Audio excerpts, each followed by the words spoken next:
Olá, pessoal, tudo bem? Essa aula de hoje nós vamos falar um pouco sobre quadriláteros, né? Ele traz como quadriláteros notáveis, que são os quadriláteros que nós mais estudamos aí ao longo dos anos escolares.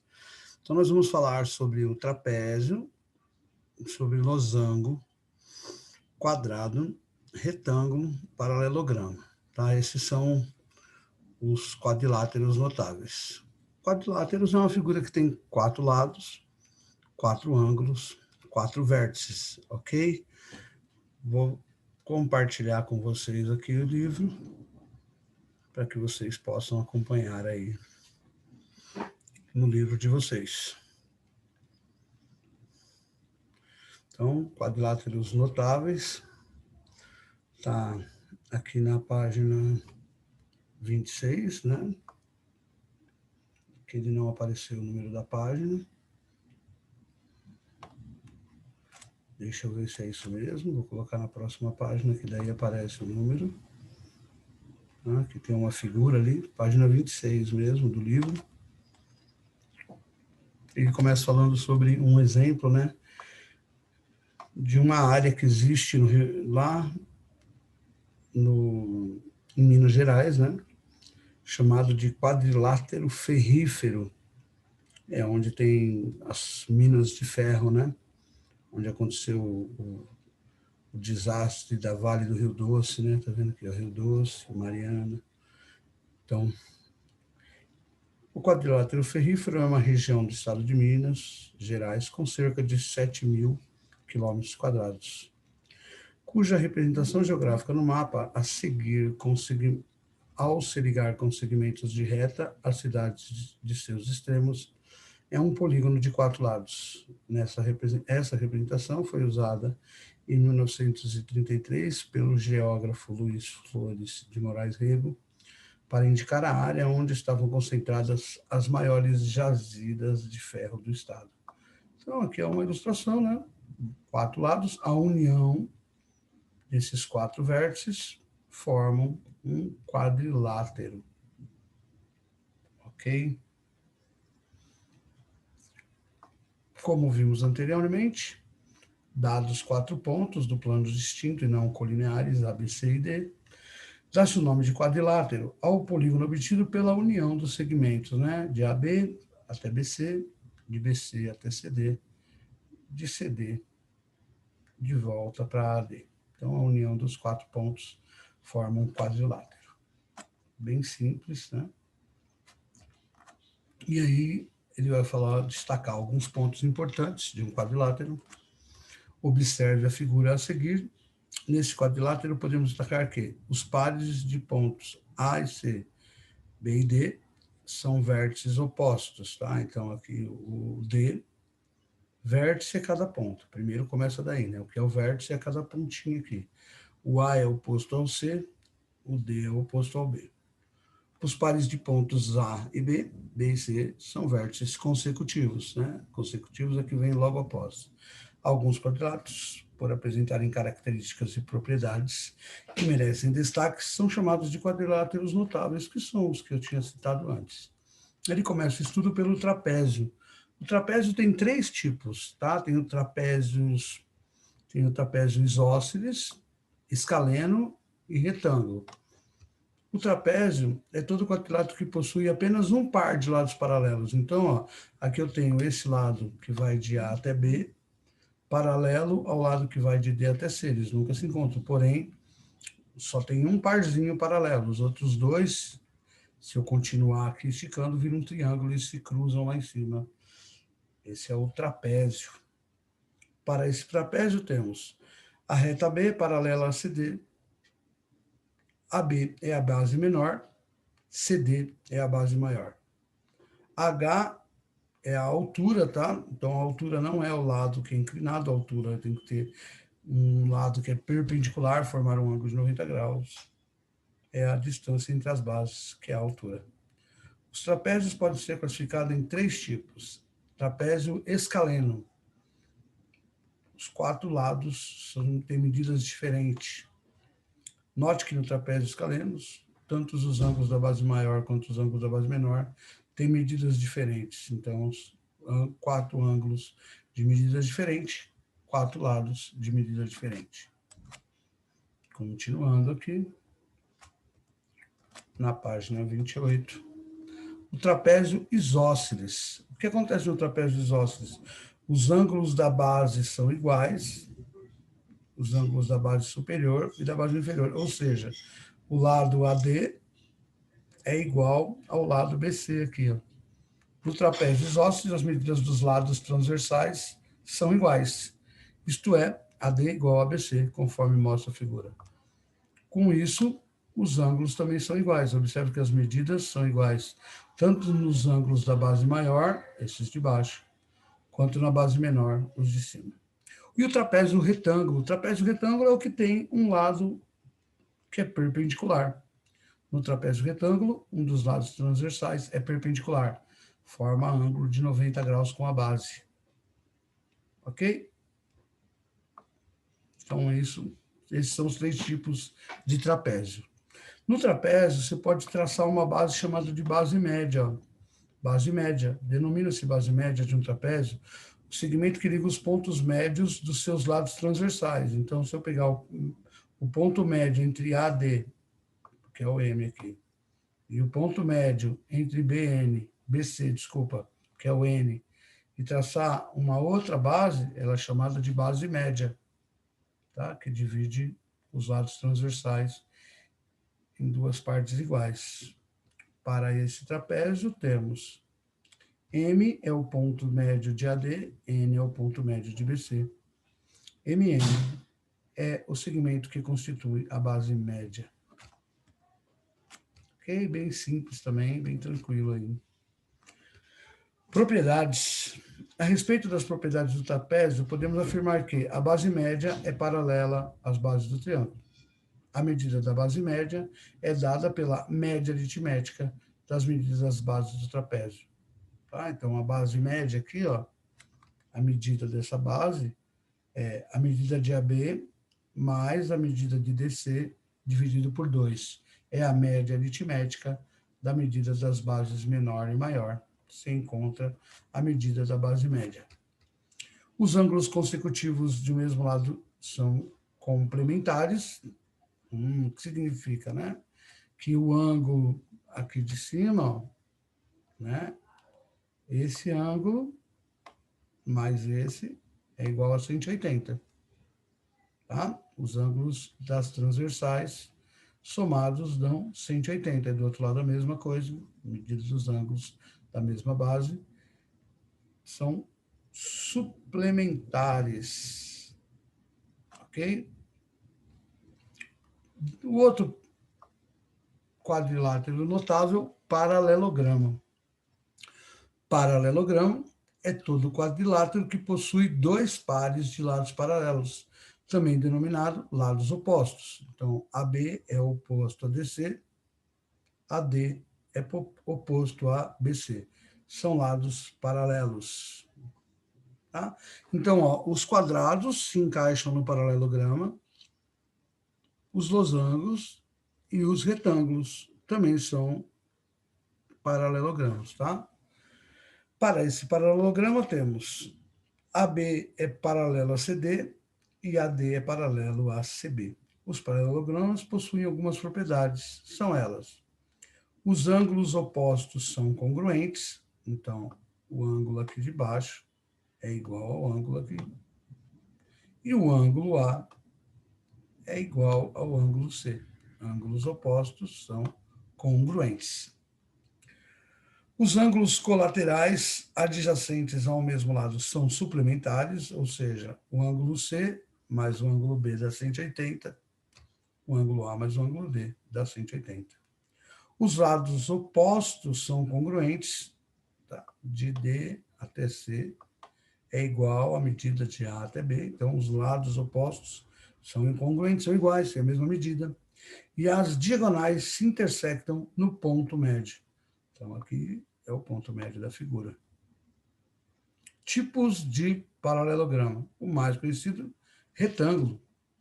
Retângulo é todo paralelograma que tem quatro ângulos congruentes, quatro ângulos de 90 graus.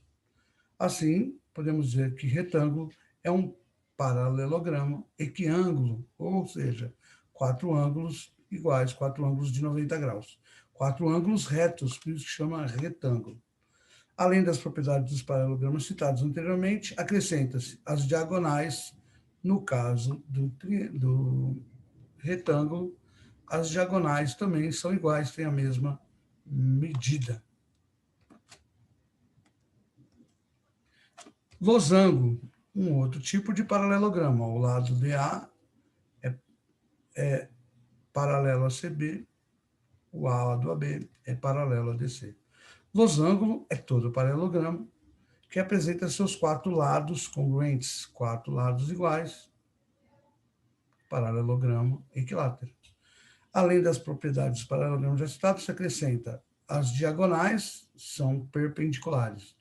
No caso do losango, as diagonais formam um ângulo de 90 graus. Na verdade, quatro ângulos de 90 graus, né? Esse aqui é 90, aqui embaixo também é, direita, e aqui também, a esquerda também é. O quadrado,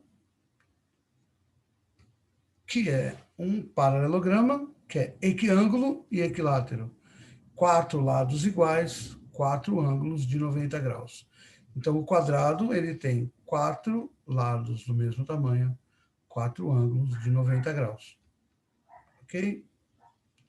Além das propriedades, nas diagonais, né, elas são congruentes, igual no caso do retângulo, porém, são bissetris dos ângulos internos. Elas cortam aqui e formam um ângulo de 90 graus aqui no meio. Tá? Aqui no meio são quatro ângulos de 90 graus. 360 dividido por 4 vai dar quatro ângulos de 90 graus. Depois do estudo a respeito dos paralelogramas, podemos concluir que todo retângulo é um paralelogramo, todo losango é um paralelogramo. Nem todo retângulo é losango, porque pode ter quatro lados iguais, né? O losango tem que ter quatro lados iguais, o retângulo tem que ter quatro ângulos iguais. Mas todo quadrado é retângulo e losango ao mesmo tempo. Assim, podemos associar a cada um dos quadriláteros notáveis um conjunto, o que torna essas relações mais fáceis de serem compreendidas. Né? Todos são quadriláteros, paralelogramas, retângulos, quadrados e losango, sendo que o quadrado é retângulo e losango ao mesmo tempo.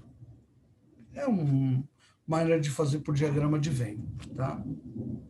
Alguns exercícios. Ó. O trapézio isósceles, então significa que esse lado é igual a esse, tá?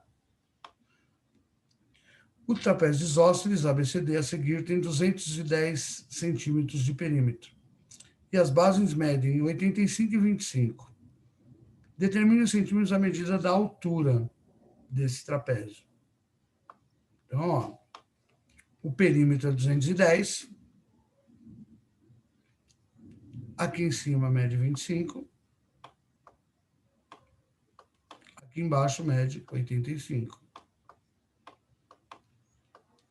Como ele é um trapézio isósceles, aí fica assim, que nem tá aqui embaixo, ó. 25 no meio, porque é igual aqui. Então, aqui fica 25. Falta 60. Então, esse lado tem 30. Esse lado tem 30. Agora, você pode fazer o cálculo. Dá para saber o valor de x, né? No caso aqui, nem precisava disso, né? Porque x mais x, 2x, é o que falta para completar o perímetro. Poderia ter partido disso daqui, né? 25 mais 85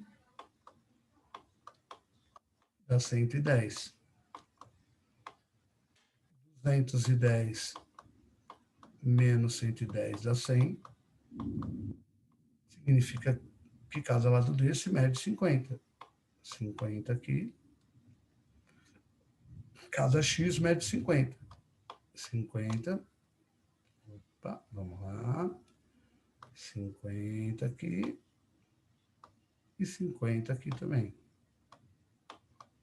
Bom? Ó, x mede 50. Para achar a altura, eu escolho um dos triângulos formados, um triângulo retângulo, uma trinca pitagórica, né? 50, 30, a altura vai ser 40. Múltiplos de 3, 4, 5. A hipotenusa mede 5, os catetos 3 e 4. Múltiplos de 3 e 4, 30, 40, 50. Ou joga na fórmula. O quadrado da hipotenusa é igual à soma dos quadrados dos catetos. E calcula o valor da altura. 2. O quadrilátero ABCD a seguir é um paralelogramo. Paralelogramo. Isso aqui é 35, aqui também o é. 35. Com isso eu só faço, é fácil calcular aqui também, né? Afinal de contas, é o que falta para 180. 145. Nem sei se é isso que ele está pedindo, mas é a coisa mais fácil de calcular. Se aqui é 145, aqui também é. Calcule a medida de todos os ângulos internos. Isso aí. Então, assim o ângulo interno são 35, 35, 145, 145. Não tinha nem visto a pergunta, mas já sabia que era isso que dava para fazer. 3. O losango ABCD a seguir tem diagonais que medem 24 e 10. Então, no caso do losango, né? Se a maior aqui é 24 e aqui é 10, eu pego metade de 24 é 12, metade de 10 é 5. Quero saber a medida do lado, né? Calcule o perímetro do losango. Para saber o perímetro, eu preciso primeiro saber a medida do lado. Calculo por Pitágoras em um desses triângulos, né? Escolho qualquer um dos triângulos. Calculo por Pitágoras. É a hipotenusa x ao quadrado igual a 12 ao quadrado mais 5 ao quadrado.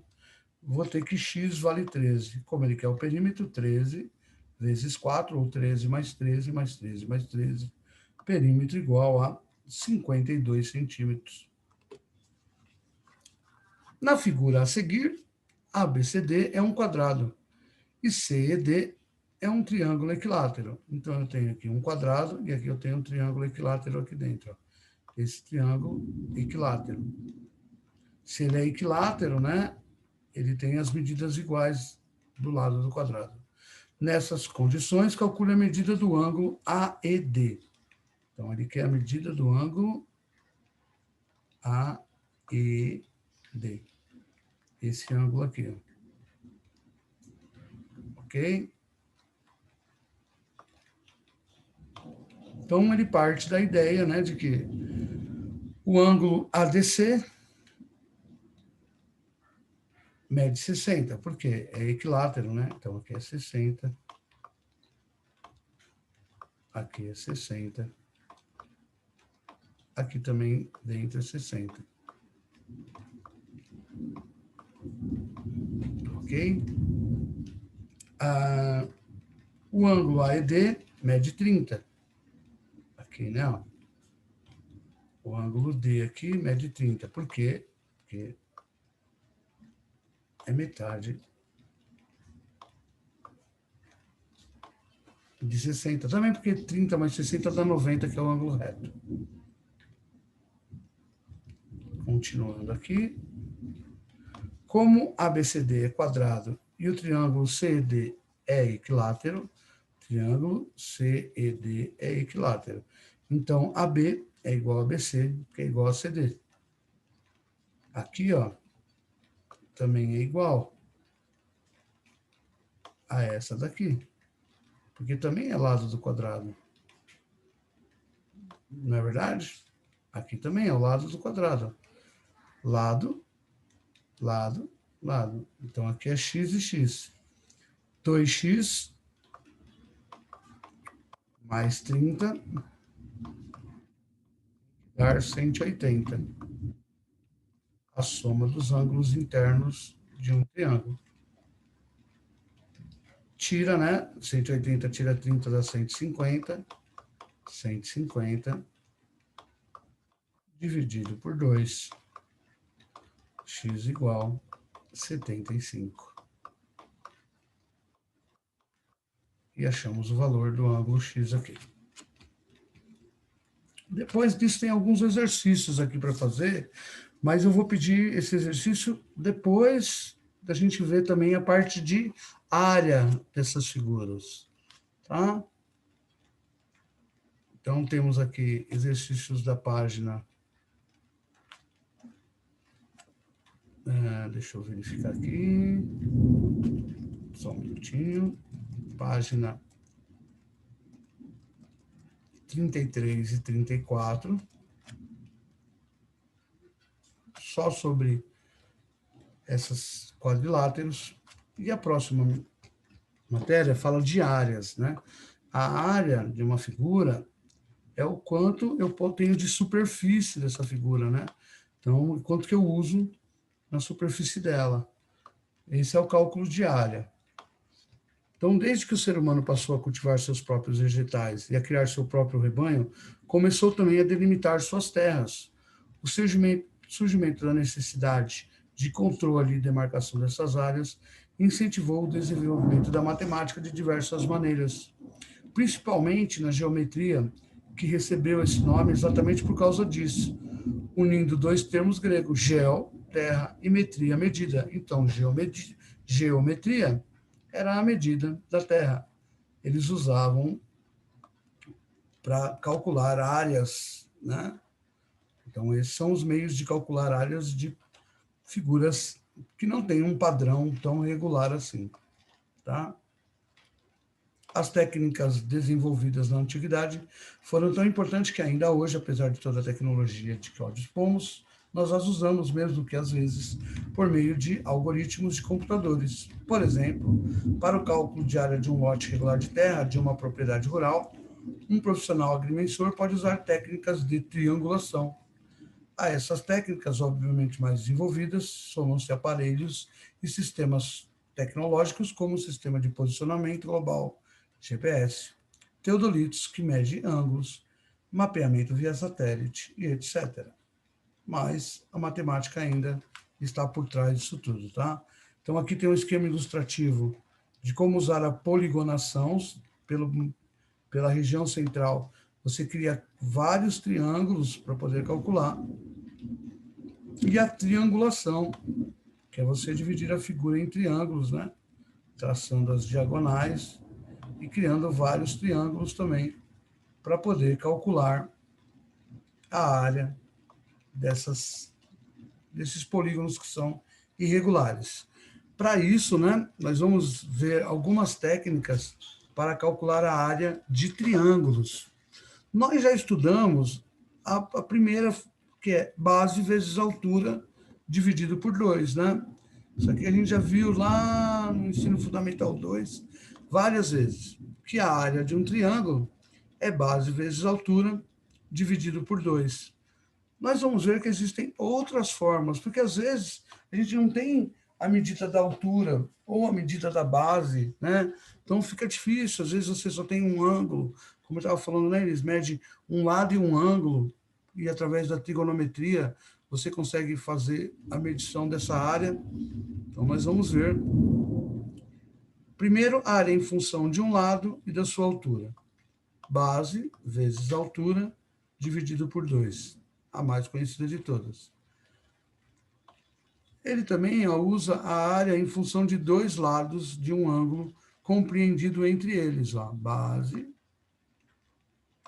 O outro lado, ele não calcula a altura, mas ele tem o ângulo aqui formado entre esses lados. Tá? Aí você pode usar da trigonometria, cateto oposto sobre a hipotenusa. A altura nada mais é do que o seno, né? A altura é A vezes o seno θ. Cateto oposto, né? Porque ficaria assim, ó, seno θ é igual cateto oposto sobre a hipotenusa. Isolando a altura é igual A vezes seno θ.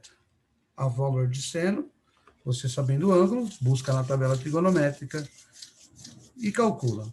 E aí, como que vai ficar essa fórmula? Base A base é B, a área é igual a base vezes a altura. Quem é a altura? A seno θ, dividido por 2. E aí é uma segunda fórmula, onde a altura é A vezes seno θ, tá? Vai dar na outra página aí, ó. A área é igual a vezes B vezes seno θ, dividido por 2. Então, são dois lados consecutivos, vezes o seno formado entre eles, dividido por 2. A terceira fórmula é quando você tem a medida dos três lados. Esse aqui é muito usado em medidas de terrenos, né? Porque você consegue medir os lados de um terreno. Às vezes você não tem como medir o ângulo formado entre eles. Mas se você tem uma fita métrica, você consegue medir os lados. E aí tem a fórmula conhecida como fórmula de Heron. Antigamente eles chamavam fórmula de Heron, né? E agora é fórmula de Heron. Essa fórmula ela é dada pelo a área é a raiz quadrada do semiperímetro. O semiperímetro é metade do perímetro, tá? Ó, o P minúsculo aqui é A mais B mais C, dividido por 2. Metade do perímetro. P maiúsculo é A mais B mais C. Esse é o perímetro. E o P minúsculo, que é o semiperímetro, é A mais B mais C, dividido por 2. Então, você pega, soma os três lados, dividir por 2, tem o semiperímetro.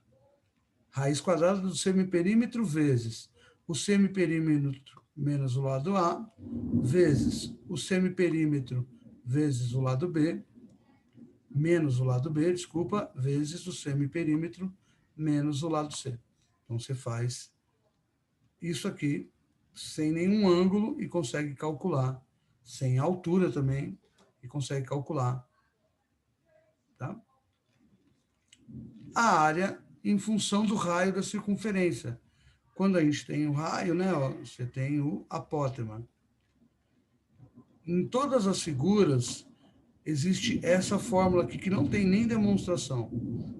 Mas a fórmula é o semiperímetro vezes o apótema, que é o raio, tá? Da circunferência inscrita aqui dentro. Bom, em alguns livros vem A é igual a semiperímetro vezes o apótema, quando a circunferência está para o lado de fora, circunscrita.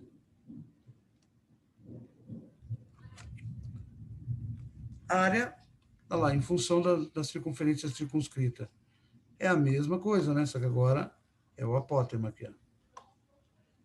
Tá? Aqui ele coloca uma outra fórmula nova. A área é igual a vezes B vezes C. A multiplicação dos três lados, dividido por 4 vezes o raio. Isso vem de uma razão trigonométrica entre o apótema e o raio, tá? Formando um ângulo central aqui. A área do triângulo equilátero. A altura do triângulo equilátero é lado raiz de 3 sobre 2. Tá? Essa aqui é lá de trás mesmo, que existe uma demonstração matemática por trigonometria que mostra que num triângulo equilátero a altura é lado raiz de 3 sobre 2. Né? Você traça aqui a altura, ângulo de 60 graus, calcula o seno de 60, né? Aqui a altura.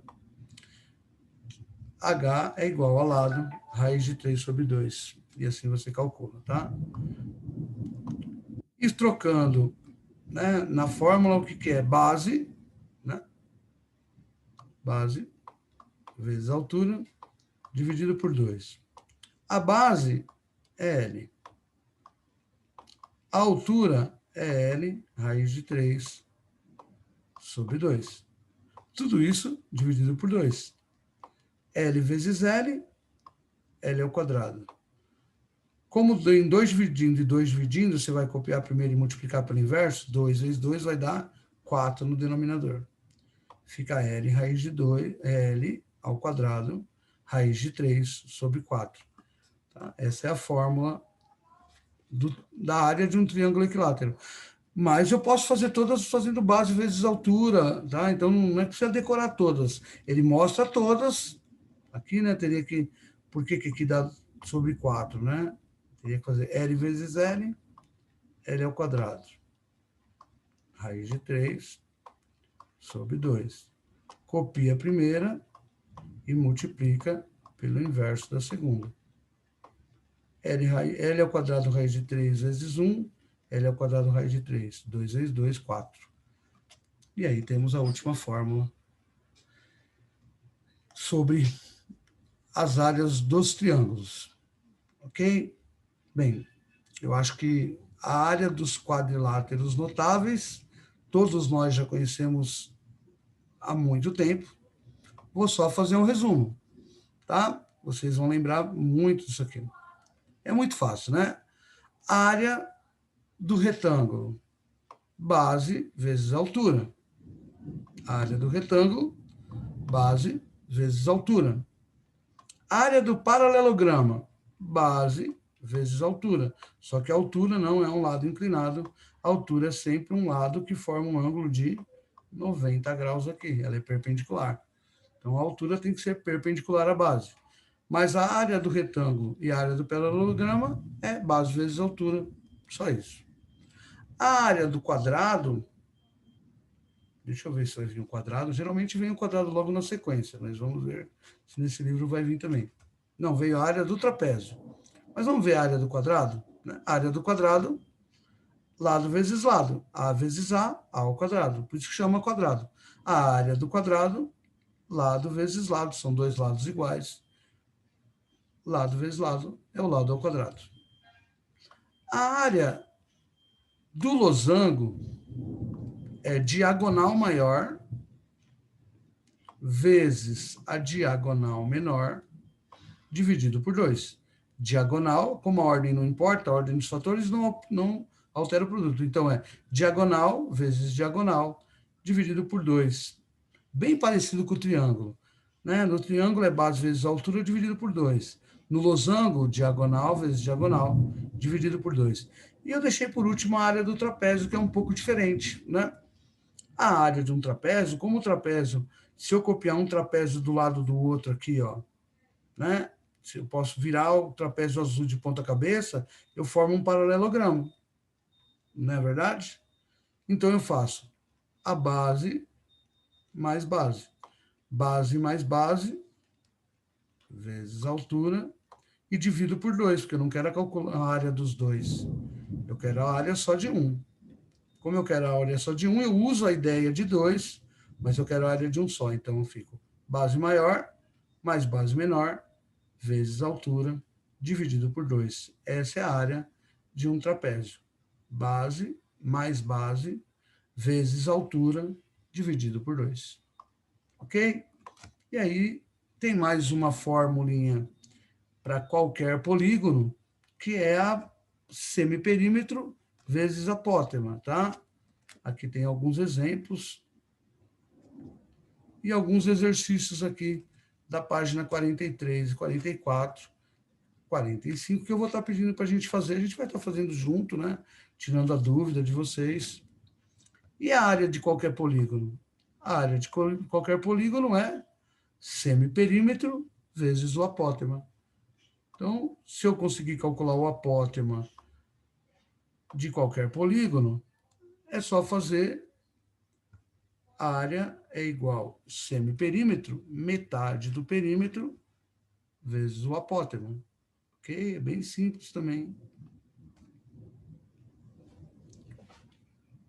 Área de qualquer polígono, metade do perímetro desse polígono, vezes o apótema. Tem alguns exemplos aqui. Ó. Aqui, ele formou 7 triângulos. Calcular a área de um triângulo, base vezes altura. Não, calcule a área de um heptágono regular cujo lado mede 20. Mede 20. O apótema,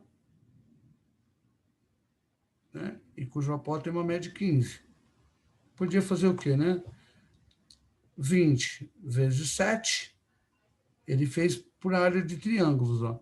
Ele dividiu em 7 triângulos. Eu podia ter usado o quê? Ó? Semiperímetro. 1, 2, 3, 4, 5, 6, 7. O perímetro vale 140. Semiperímetro vale 70. 70 vezes o apótema. 70 vezes 15. 5 vezes 0, 0, né? 7 vezes 5, 35. 7 vezes 1, 7. 8, 9, 10. 1050.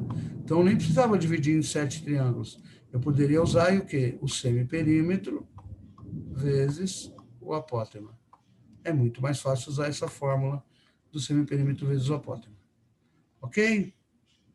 Aí temos aqui alguns exercícios para encerrar o capítulo. Eu vou estar apostando, vou estar ajudando vocês a fazer esses exercícios, né? Para a gente encerrar o capítulo 11. Então, para hoje é a aula, a videoaula gravada. Vocês podem assistir, tentar fazer alguns exercícios já. Mas amanhã nós vamos estar fazendo uma atividade online e eu vou estar ajudando vocês na resolução dos exercícios. Ok? Muito obrigado. Bons estudos. Até a próxima aula, pessoal.